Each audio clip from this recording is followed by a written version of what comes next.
FM, the listeners' radio. The time is 2 p.m. Subscribe to the bundle that makes you win 50,000 francs cash. It's Orange Bonus on #111# or via Max Eat. Orange is here. Subscribe to Masuk for a strong and prosperous economy. The 2 p.m. newscast with Mapala Zita.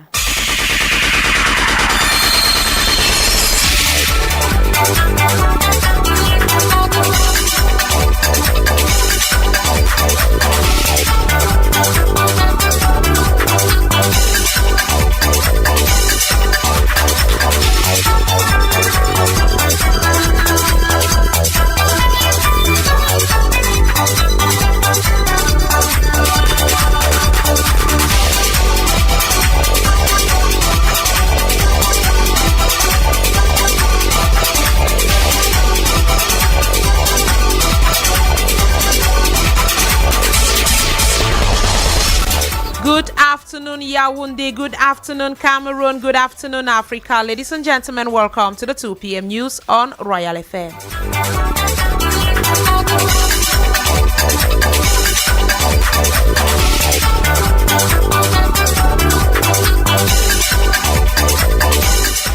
On our top stories, the competitiveness of Cameroon's cocoa on the international scene takes a giant leap as the country aims to supply 5% of Japan's imported cocoa by 2027. The fact that we're exporting raw cocoa to Japan just goes to show that we are transforming our cocoa as much as we should. And I think we should address the structural issues there.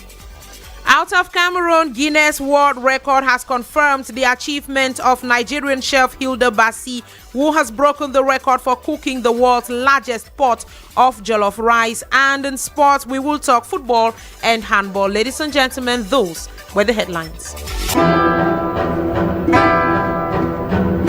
2025 presidential election, a special page in the news. Welcome to the 2 p.m. news on Royal FM. My name is Mapala Zita. Joining me with our special page is Evans Williams Njobati. Good afternoon to you, Evans. Good afternoon, Mapala Zita. Minister Paul Atanganji of Territorial Administration has called on regional and divisional authorities to remain vigilant and maintain peace at all cost. Evans. Speaking yesterday at the Yaoundé City Hall, Minat boss Paul Atanganji reiterated that every authority must stay on alert before, during and after the October 12 polls while ensuring a well-organized elections, coming after an enlarged security evaluation meeting with Elekam officials of the central region and also security as well as administrative authorities of all 10 regions. With the presence of Governor Nasiri Paul Biya, the Minister of Territorial Administration insisted that no disorder will be tolerated. Take a listen to him in this excerpt. We are barely 27 days to the election, and it was just normal for us to come and evaluate. And what we can say is that the governor and the SDOs have given us a comprehensive report on what has been done. We have now all the clear statistics. We can say that 85% things are on the right track. And I think that we are moving towards a hitch-free presidential election. The presidential election of 2025 must go on hitch-free in a serene environment. And I think that we have two things. That is the protection of people, their property, the protection of the electoral system, polling stations, materials, and we try as much as possible to make sure that people go and exercise their vote and come back safely. So this is the essence of the meeting I held with the governor and the senior divisional officers, so that we should have a clear picture of what has been done, and if we have some challenges, how do we address those challenges. So I think that we cannot say everything, but I think that as I said in my opening speech, that people have to be responsible. We'll carry this exercise in the 10 regions because it is important for the local administrative authorities to give us a comprehensive report on what has been done and what are the challenges. It should be noted that this is the first in a series that will take the Minat boss to all parts of the country to assess the administration's readiness to support Elekam as Elections Day approaches. Evans, you also see that the UNDP candidate has officially reacted to the alleged endorsement of Issa Chiroma Bakari of the FSNC as the opposition's single presidential candidate. That's right, Zita. As earlier mentioned yesterday, Bello Buba Maigari rejected the logic of a self-proclaimed consensus candidate. The candidate of the National Union for Democracy and Progress, UNDP, made this statement himself in a reaction to the news circulating on the web of Issa Chiroma Bakari endorsed by the Union for Change movement as the opposition's consensus candidate in prelude to the October 12 polls. In the background also looms the figures of Maurice Kamto, barred from the competition under the colors of the Manindem, whose name continues to surface in talks held on the sidelines of the elections. For Bello Buba Maigari, these attempts led by what he called small groups have no political legitimacy. I propose you listen to the UNDP candidate in an exclusive interview with Political Desk editor and editorialist Jean-Marie Anaba.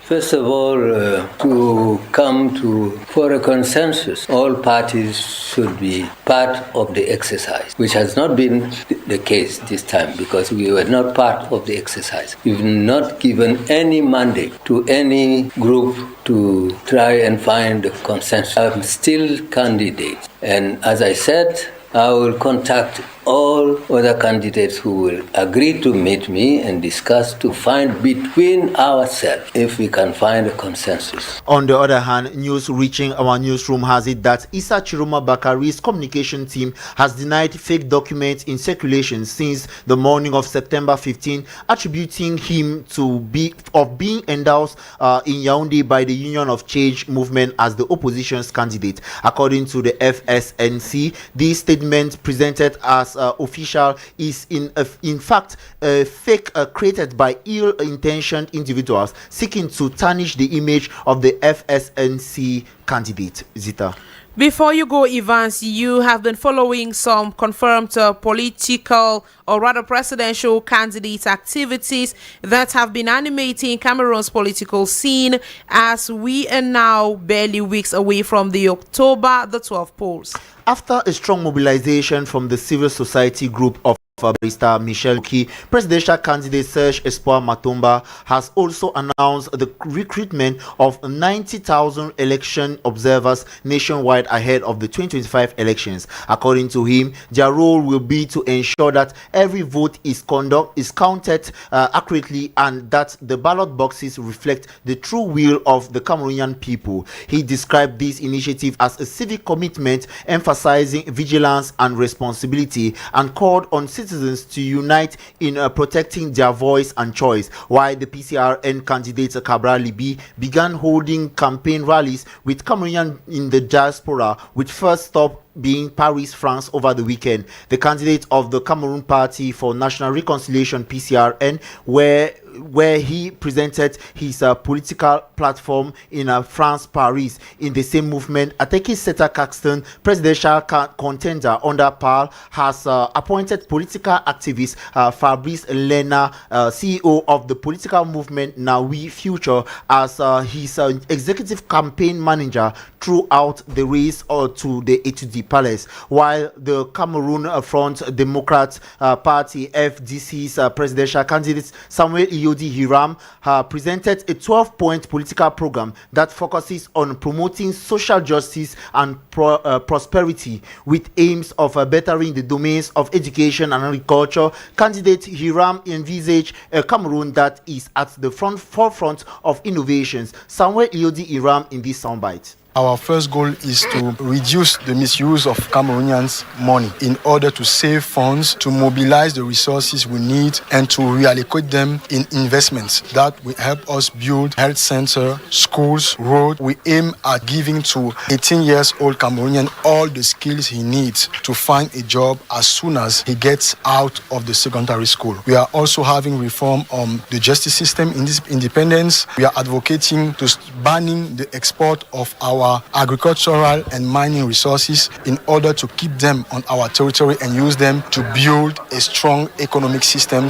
Barrister Akremona, on his part, met with the population of Fumban in the West region as part of his nationwide tour to galvanize grassroots support for his presidential vision. The anti-corruption advocate is running for presidency with a promise of only serving a 5-year transition mandate, during which he will combat systematic corruption, guarantee free quality education, and spur a sustainable industrialization. Coupled with this, the SDF, FDC, and PUS leaders paid a visit to the grave site of a Cameroonian independence hero, Ruben Umniobe, who was tragically killed on September 13, 19 October. In a declaration signed by His Royal Majesty Yakum Kevin, President of the House of Chiefs, the traditional ruler said they are committed to ensuring peace in the region that has been suffering from deadly armed conflict since 2017. It should be noted that these traditional monarchs had earlier pledged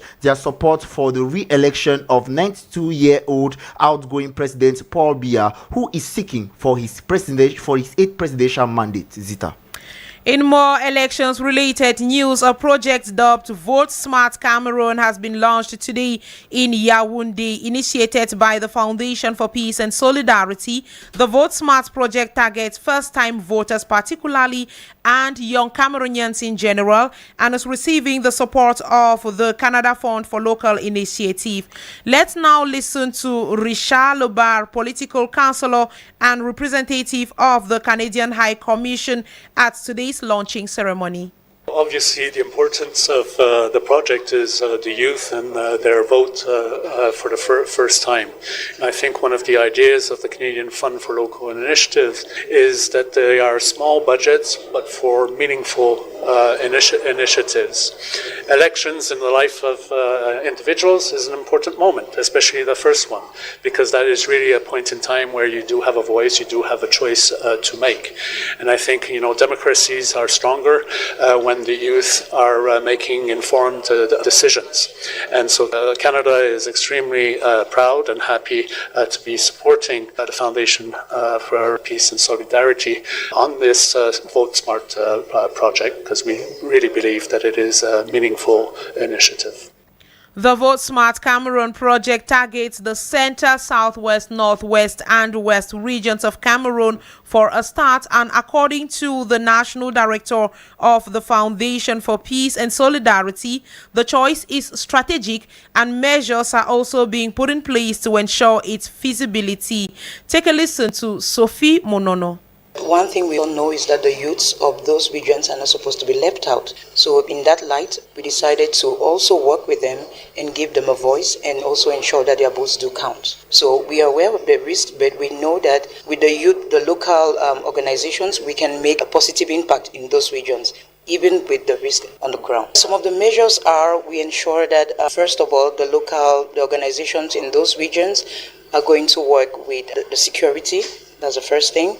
And then we also ensure that whatever meetings they would have within the window that is open for the public. Meaning that if it's maybe what we call the ghost town, definitely we will not venture to have a meeting in public. So we just ensure that the necessary measures are taken for security to be ensured. Mindful of the fact that we're in 2025 and this is a very crucial year for our country, we thought it wise to also see how to come up with a project to engage the young people, especially first-time voters, because we know that voter apathy is something that is rampant in our country. So in order to curb that, to overcome that, we decided to target the first-time voters, and then maybe other young people in the process. 2025 presidential election, that was our special page in the news. And still to come in this newscast, ladies and gentlemen, we discuss the protection of the ozone layer. The ozone layer is what protects us from the direct rays of the sun. Without the ozone layer, we could be Welcome back. If you are just tuning in, you are listening to the 2 p.m. news on Royal FM and watching us live on Facebook at Royal FM Cameroon. Today, September the 16th, is the International Day for the Preservation of the Ozone Layer, a region in the atmosphere which acts as a protective shield in absorbing most of the sun's harmful ultraviolet silent race. According to Tanyi Roland, and environmentalist, protecting the ozone layer is very important in saving all living things around the globe. He was speaking in an interview with our journalism intern, Naomi Abongwa. First of all, the ozone layer is what protects us from the direct rays of the sun. So without the ozone layer, we could be exposed to direct heat waves from the sun, not just us humans, but plants and other animals as well. So we need to protect the ozone layer. Its depletion will lead to a catastrophe. And I mean, it's continuous depletion because it is being depleted already. And if nothing is done, it will lead to a catastrophe on Earth, maybe the end of the world. Let me put it like that. The environmentalist teacher Roland equally highlights some of the do's and don'ts in ensuring the preservation of the ozone layer in a bid to avoid its consequences.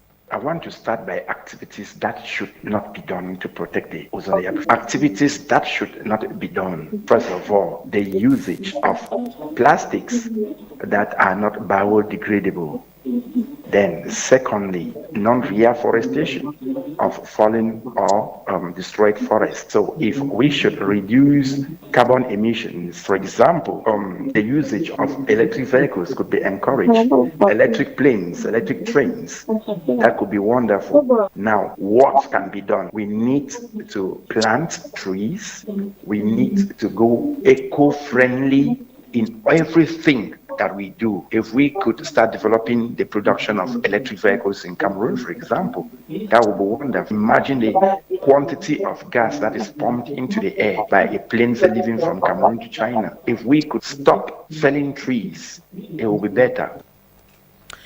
Cameroon aims to supply 5% of Japan's imported cocoa by 2027, a goal which is part of a program funded by Japan worth 1.4 billion francs CFA. The project aims to strengthen the competitiveness of Cameroonian products abroad and foster strategic partnerships with Japanese chocolate factories. However, economic analysts are not very optimistic as regards the success of such an ambition. Jeffrey Tachum spoke to one of them and now reports. In the framework of a future cooperation between Cameroon and Japan in the cocoa sector, economists say that this is no surprise given the fact that we are an important cocoa producer in Africa. Henry Kwam is the director of the Cameroon Economy Policy Institute. It is great news, yes, but it just means that Cameroonians are going to be locked into the agricultural sector for the foreseeable future. Huge opportunity for Cameroon. Cocoa is obviously one of our biggest exports in terms of cash crops, and Cameroon is one of the largest producers in Africa, and so it makes sense for us to export our cocoa to Japan. However, the economic experts point out a disturbing reality about this bilateral partnership, which is all about transformation of the cash crop. The fact that we're exporting raw cocoa to Japan just goes to show that we aren't transforming our cocoa as much as we should. And I think we should address the structural issues there: the cost of machinery, human capital development, access to finance, property rights, to ensure that Cameroon begins producing whatever chocolate or whatever beauty product or oil that Japan will produce and resell to us at a higher price. Therefore, just what are some mechanisms through which Cameroon could win from this collaboration with Japan? Henry Kwam suggests that at the end of the day, we shouldn't control what people export, but there's no point us exporting cocoa only to import a much more expensive finished product. We should strive to produce as much as we possibly can in Cameroon. There are some entrepreneurs who are already doing it. It's much more about scaling what is currently existing and upskilling and equipping potential entrepreneurs to go into the cocoa transformation sector. Moreover, there needs to be sufficient transparency in investments, as recommends Sarah Fernberger, economist at the CEPI. The transparency of investment have to be known, and environmental compliance plans. It is also necessary for shared government tax sheet funding, and independent control will protect small producers and the environment. Cameroon and Japan have been collaborating in the cocoa sector for many years now through investment in processing, support for local projects, and capacity building programs to improve quality and competitiveness. Japanese companies have a growing interest in Cameroonian cocoa for its qualities, reason why Cameroon wants to increase its exports towards Japanese markets. We now talk education. The integration of manual labor into school curriculum helps to blend intellectual and manual work, promoting cognitive development and providing learners with valuable skills. Pedagogues say manual labor can serve as a platform to orientate learners towards the agricultural sector. Glory Ngange had an exchange with a pedagogue and compiled this report. In our contemporary world, some countries, including Cameroon, are including manual labor into their school programs, with practical works being part of official examinations. Julius Neba sheds light on what manual labor in education is. Manual labor is physical work or physical task, and then involve mostly hand-on activities you use your hands, and it entails little or no specialization training. That means you don't need to be trained well academically before you do manual labor. The pedagogue goes ahead to point out some importance of physical labor to learners, which eventually extends to the society. The school subjects carry knowledge, and then you need to join this knowledge with skills to be more productive. Practical works done with the hands, they produce money, but you need intelligence, you need knowledge to manage this so that you can sustain it. In that field of manual labor, the learners dictate their talents, which were hidden in them and they did not know. At that juncture, we nurture them and give them direction. Considering the importance of agriculture to a country's economy, educators often use manual labor as a gateway to orientate learners on the vitality of the agricultural sector. Julius Neba once more. First of all, we orientate them by making the children know the importance that agriculture is the backbone of every economy. To make them understand that we want sustainable agriculture that will take the community forward. For them to be competent, they should be capable of doing it, practicing it, develop love for it, show love for it, which is the attitude. A self-reliant way of living. They can be entrepreneurs in their own self by developing their own sector of agriculture. In a nutshell, Cameroon's Ministry of Secondary Education some years back reaffirmed the government's commitment to make students interested in manual work, complying with UNESCO's drive to add value to the practice in educational systems. Glory Ngange, in that report, we take you into the society this time around. Favoritism in job recruitment is a pervasive issue in Cameroon, where personal connections and relationships often take precedence over merit and qualifications. In today's newscast, our reporter Ngang Nadesh takes a closer look into the phenomenon as she caught up with an expert who examines the consequences of this practice and how it can be curbed. The job market in Cameroon is often influenced by personal connections and relationships rather than merit and qualifications. Gwenye Victorine is a sociologist. She begins by outlining the key factors that promote favoritism in job recruitment in Cameroon. Somebody will enter into a place and everybody is queuing to go to the counter. The person will just pass straight because he is a personality. He will not stand on the line. Some are favored because of bribery and corruption. Some will favor their friends in the job market. There is that aspect of even tribalism, or because we are in the same meeting, you are my neighbor. Even cultism. Some people are being favored because they are in the same cult with other people. All this actually hampers economic development, and it is quite frustrating for people who merit to be in those positions, but because they don't have people in high places, they are not able to be in that position. She further elaborates on the far-reaching consequences of favoritism, highlighting its detrimental impacts on productivity. People who came in through favoritism and not merit, they will actually not be able to give what is actually necessary for that job to go ahead, because they are not qualified for the job, but because of one reason or the other, they were favored into that position. It brings down productivity, it destroys relationships in the industry. That person will not actually know how to collaborate or deal with the colleagues, so productivity and the overall organizational performance will drop.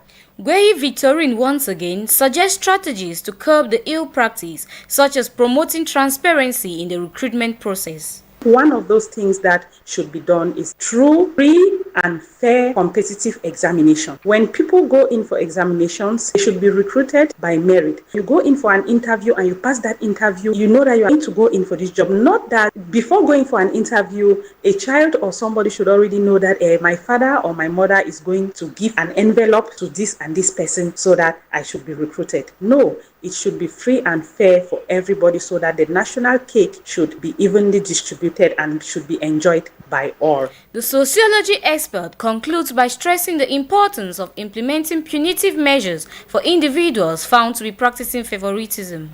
Repressive measures should be put against people who actually do not want to recruit through merit or to do anything in this country through merit, because I think merit is the best way for any company, for any institution to be able to recruit people in this company in one way or the other. Tackling favoritism in Cameroon's job recruitment process requires a commitment to transparency, accountability, and fairness. Adopting merit-based hiring practices can unlock the full potential of organizational workforce. Ngangnadej in that report, and then we take this feature story.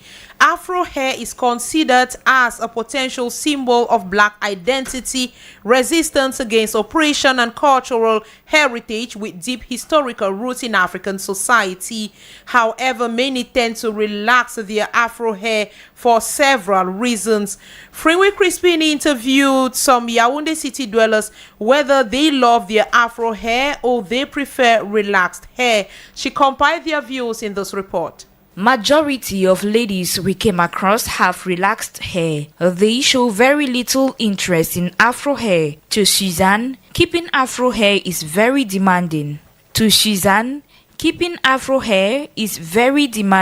I don't really have the necessary accessories to take care of natural hair, and it requires a lot of time management, which honestly I'm struggling with. So when I relax my hair, for me it's much easier to handle and I'm able to style it faster. Afro hair is most of the time difficult to detangle, leading to breakage and pain in the scalp. One of the reasons why Myra goes for relaxed hair. The pain at times causes me nerves and all the like, so that's why I had to relax the hair. I'm more to that. There's some certain styles in which I would like to do on my hair, which needs natural hair. So I'll just say no, let me relax my hair. I'm more to that. With your relaxed hair, when you do your hair, it stays longer than with the Afro hair. Due to its natural curly and often dehydrated state, Afro hair easily shrink and look old just few days after styling. This inconvenience has made Chantal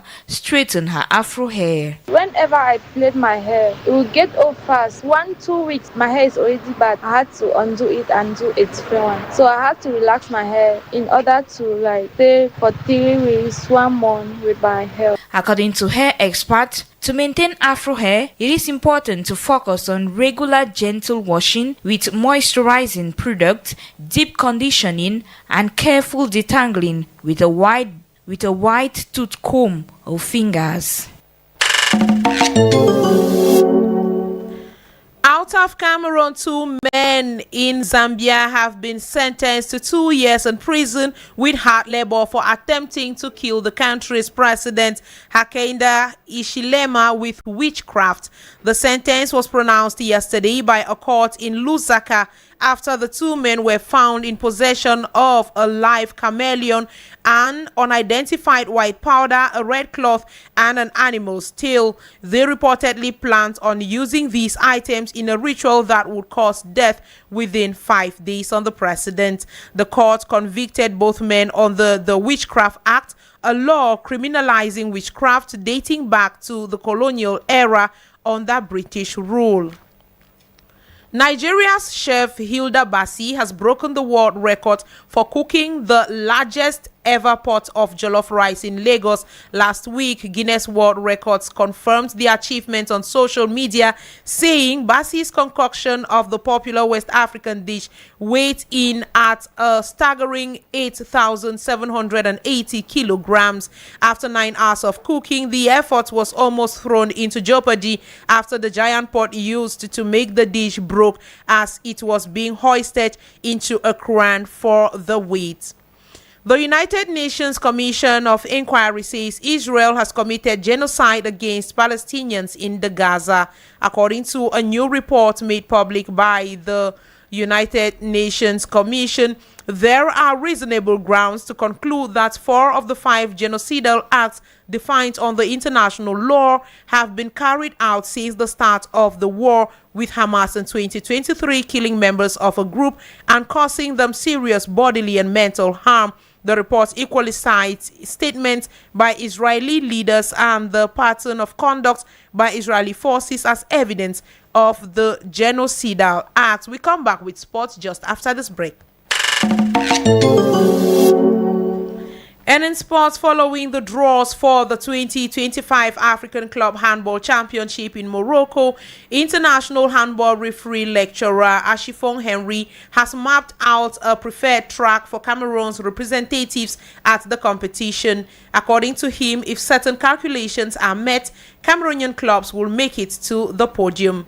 Ashifong Henry in the following excerpt selected for us by Biwa Brian. For the men, FAP has a chance to go to the quarterfinals easily and even go to the semi-finals. But FAP must do everything possible to come out first in their pool. They should make sure that they are going to avoid Al Ahly of Egypt or Zamalek of Egypt. So if FAP is first in their pool, they will do everything possible to play with the 4th team of Pool A, which is going to be JSK, Red Star or Makelele of Ethiopia. Concerning the girls, TKC must do everything possible to come out second in the first round, at least second in the first round, to avoid teams of the second pools and even a sister club, which is FAP. So I believe that if these calculations are being done and they come out true, I believe we are going to go right up to the semi-finals. From the semi-finals, that's where we'll start watching our teams, how they're going to go far in the competition.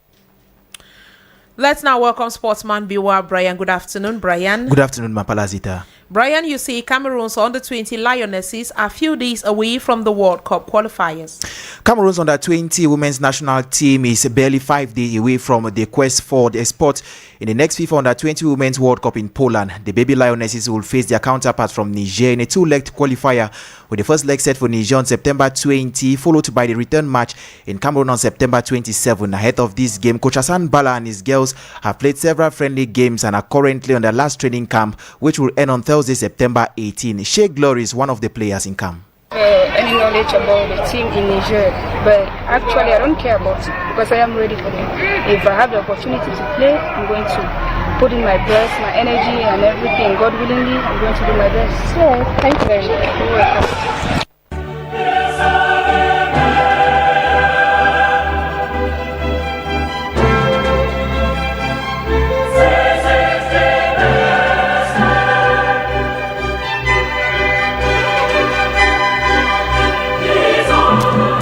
And of course, that jingle takes us to Europe. Over in Europe, Brian, you'll see the world's biggest club football competition, the UEFA Champions League, starts today.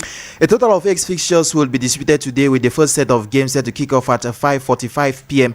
and the second set at 8 p.m. PSV Eindhoven will face off against Young Saints at the Philips Stadium in Netherlands. Arsenal will lock horns with Athletic Club at the San Bilbao Stadium in Spain, a fixture which is said to be a test for the Gunners as they travel to Spain. At 8 p.m. Juventus will face off against Borussia Dortmund at the Allianz Stadium in Italy. Benfica will play Qarabağ in Lisbon. Tottenham Hotspur will cross paths with Villarreal, while 15-time champions Real Madrid will begin their quest for their 16th at home against Olympique Marseille at the Estadio Santiago Bernabeu at 8 p.m. Today's top game is said to be the fixture between Juventus and Borussia Dortmund at the Allianz Stadium in Turin. The two clubs have reached a historic Europa Champions League competition, though it will be the first competitive meeting since 2015, the Champions League round, where Juventus won by 5 goals to 1 on aggregate. Juventus will be checking into today's game with a perfect record in the new Serie A campaign, having won all 3 of their opening fixtures, with their most recent being a 4-3 comeback win against the rivals Inter Milan, while Borussia Dortmund on their side also started the Bundesliga on a good noting, having secured a clinical win in their last outing and have kept consecutive clean sheets in the process.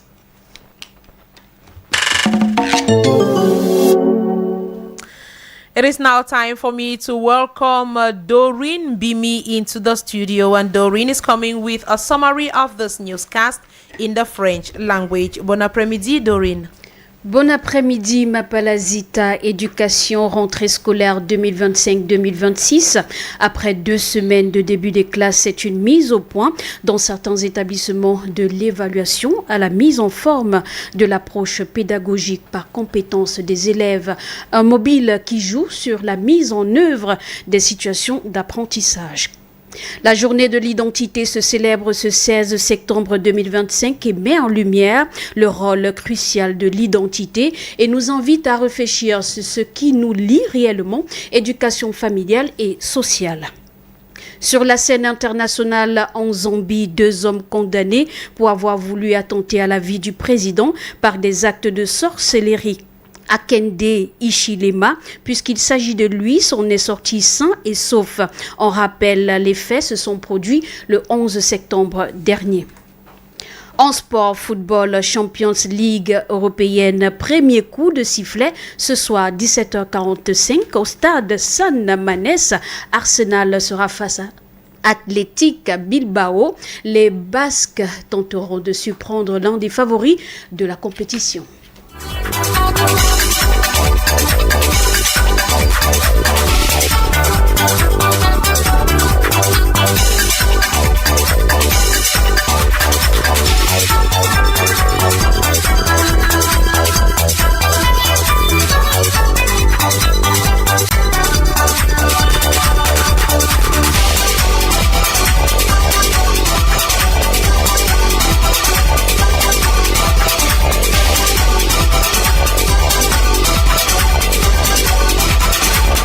Ladies and gentlemen, that was the package we compiled for you this afternoon. The 2 p.m. news was technically assisted by Irish Kelwi. Brian Bida took care of the cameras for our Facebook Live.